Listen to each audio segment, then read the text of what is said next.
दोस्तों, मेरा नाम राजीव यादव है और आज मैं आप लोगों के साथ थ्योरी ऑफ मशीन्स ME 204 में जायरोस्कोप के बारे में आपसे बात करूंगा।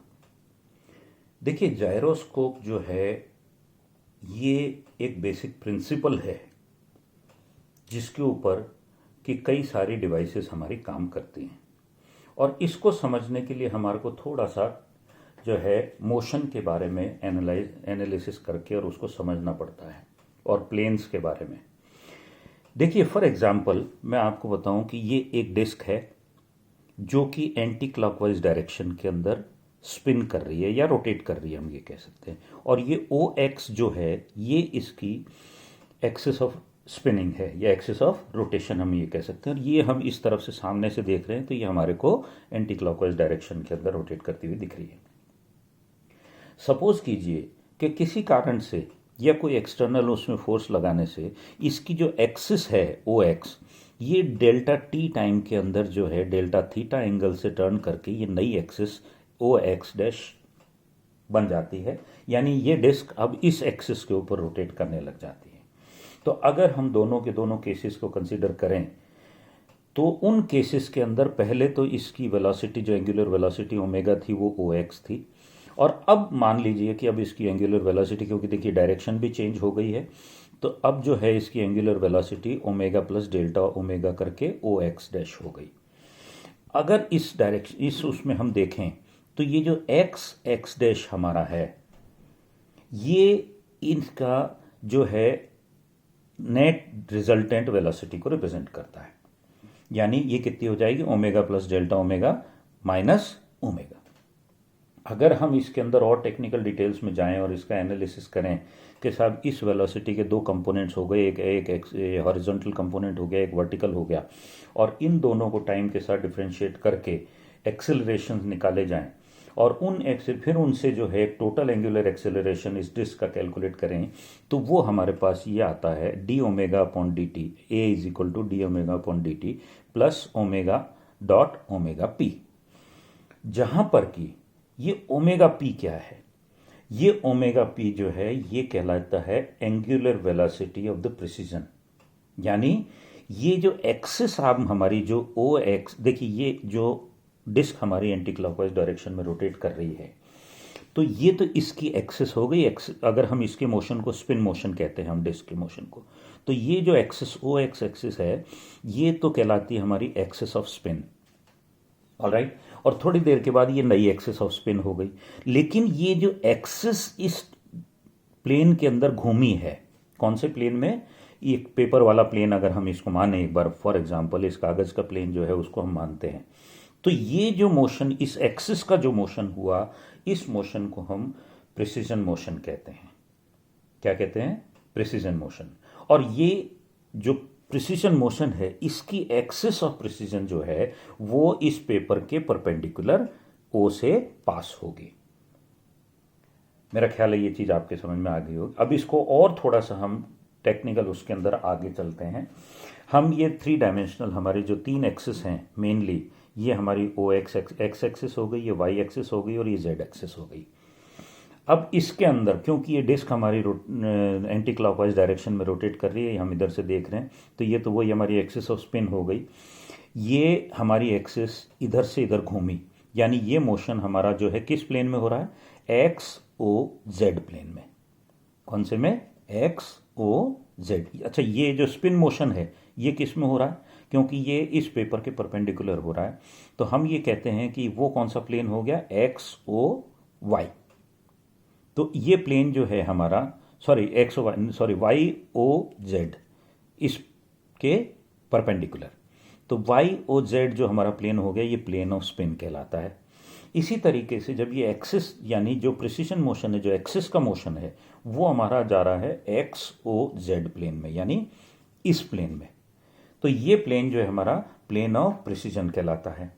और ये किसके अबाउट हो रहा है? इसकी एक्सिस ये जा रही Y एक्सिस है इसकी, तो ये हमारी एक्सिस ऑफ प्रिसीजन कहलाती है। अब हम इसके ऊपर आते हैं कि इनिशियली सपोज कीजिए कि हम कहते हैं कि एंगुलर मोमेंटम कितना है डिस्क का? I omega. अब चेंज होने के बाद उसका एंगुलर मोमेंटम कितना हो जाएगा, ये अगर आई ओमेगा है ओ एक्स, तो चेंज होने के बाद ओ एक्स डैश हो जाता है ये, तो ये इसमें चेंज कितना आया, ओ X dash minus O x, ये दोनों वेक्टर क्वांटिटीज़ हैं। तो इसको अगर हम कहें कि डेल्टा थीटा एंगल से था, तो O X dash into delta theta, ये हमारा किसके बराबर आता है, O X dash, O X जो है हमारा वो पहले जो एंगुलर मोमेंटम था आई ओमेगा, यानी आई ओमेगा डेल्टा थीटा हो गया।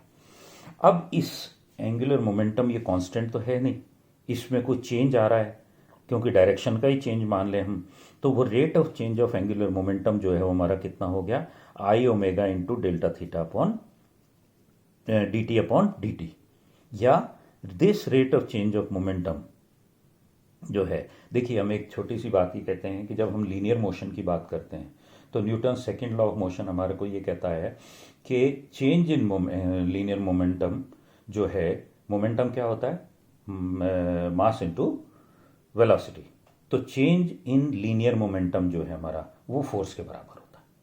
तो जब हम लीनियर मोशन से सर्कुलर मोशन में शिफ्ट करते हैं या सर्कुलर मोशन की बात करते हैं, तो सर्कुलर मोशन में जो काम फोर्स का होता है वो कपल का हो जाता है। तो जो rate of change of angular momentum है वो एक कपल के द्वारा किया जाता है।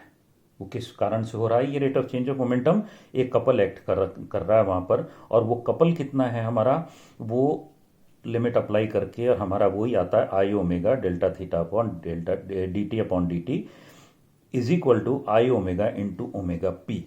अब ये ओमेगा पी जैसे हमने बताया था, it is the velocity of precision, ये क्या है, वेलोसिटी ऑफ प्रिसीजन। अब ये कपल जो वेलोसिटी ऑफ प्रिसीजन को या इस rate of change of angular momentum को का कारण बन रहा है, ये कपल कहाँ एक्ट कर रहा है, देखिए ये इस ओ जेड जो एक्सिस है हमारी, ये हमारी इस जायरोस्कोप, ये हमारा जायरोस्कोपिक कपल कहलाता है, और इस जायरोस्कोपिक कपल जो एक्टिव जायरोस्कोपिक कपल है उसकी ये एक्सिस है ओ जेड, और बिल्कुल इसके सामने जो ओ जेड डैश है ये होती है रिएक्टिव जायरोस्कोपिक कपल की एक्सिस। अब सवाल ये उठता है कि एक्टिव और रिएक्टिव दो जायरोस्कोपिक कपल क्यों आ रहे हैं। देखिए, इसके बारे में अपन थोड़ा सा इस तरीके से समझते हैं। जैसे ही आप सपोज कीजिए कि किसी टू व्हीलर के ऊपर आप जा रहे हैं स्ट्रेट, बिल्कुल सीधी रोड के ऊपर, और अचानक से एक कर्व आया लेफ्ट साइड में, सपोज कीजिए, तो आपने लेफ्ट में टर्न लिया। हमेशा एक चीज़ देखिएगा, रोड के ऊपर जब कभी भी कर्व आता है तो रोड थोड़ी सी अंदर की तरफ नीचे झुकी हुई होती है, बाहर की तरफ से जो है ऊपर उठी हुई कर्व दिया जाता है, उसके अंदर एक एक इंक्लिनेशन दिया जाता है उस कर्व के ऊपर।